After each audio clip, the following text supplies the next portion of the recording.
Hi guys! Nandito na naman ako ang inyong Saigon Fighter. Ayun guys, today ay bumili ako ng coconut hair treatment wax, para sa aking buhok na parang salag na. Parang iwan na itong buhok ko ay lagi kasing nakatali lang. So, ayan, buhok ko na iwan. Ayan. So, ito bumili ako guys ng buhok. Nakain akong buhok. Ayan, coconut hair treatment wax. So, ano ko to siya ng 30 minutes. 30 minutes to 20 minutes ibabad ko sa ulo ko. So, yan, i-open na natin, guys. Ang bango. Kasi coconut ito, eh. Coconut. So, wala naman ako ibang ano.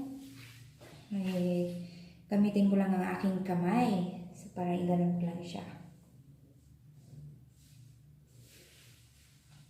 Para naman magkabuhay yung aking buhok. Dahil, para na siyang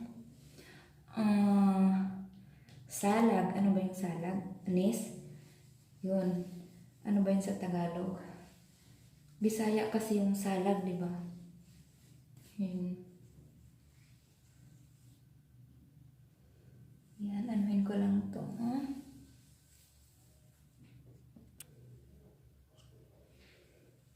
So, yan. Medyo basa na yung aking buhok. Medyo basa na siya. Dagdagan pa natin. Actually guys, dalawa itong klase na treatment na sa buhok na ano ngayon na nababagay sa buhok ko. Talagang ano siya, soap siya. Pero wala na. Pero ito mas mahal siya kaysa yung una kong binili.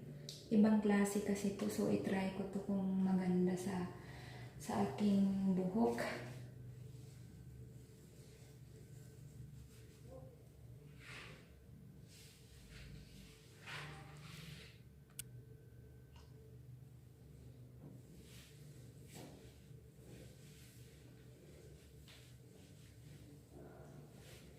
Yan.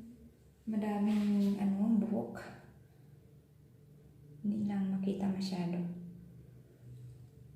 Ayan. Marami siyang hair ball. Nalalagas na buhok.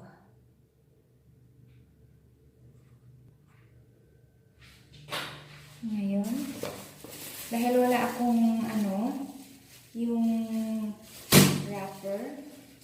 Naubos na kasi yung wrapper, so ito na lang ang gagamitin ko para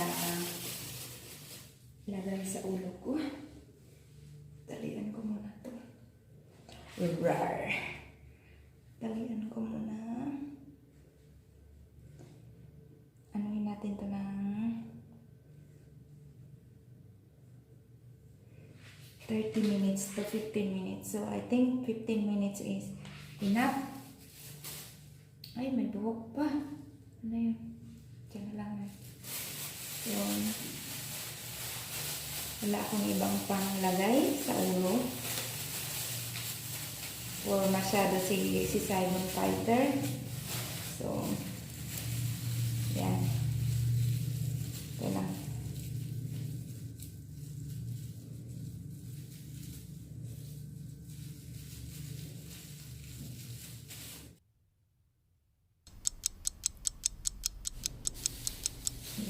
Tapos na ang 20 minutes.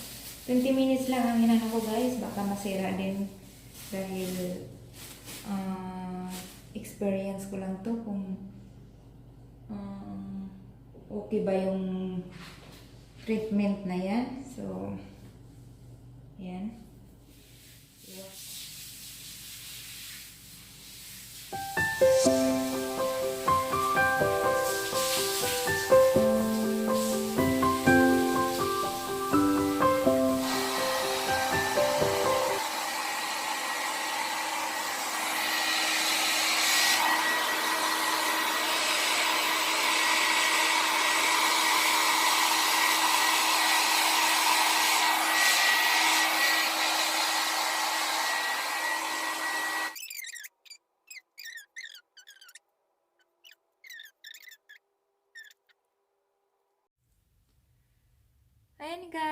ito na ang resulta ng aking buhok sa ginawa ko kanina.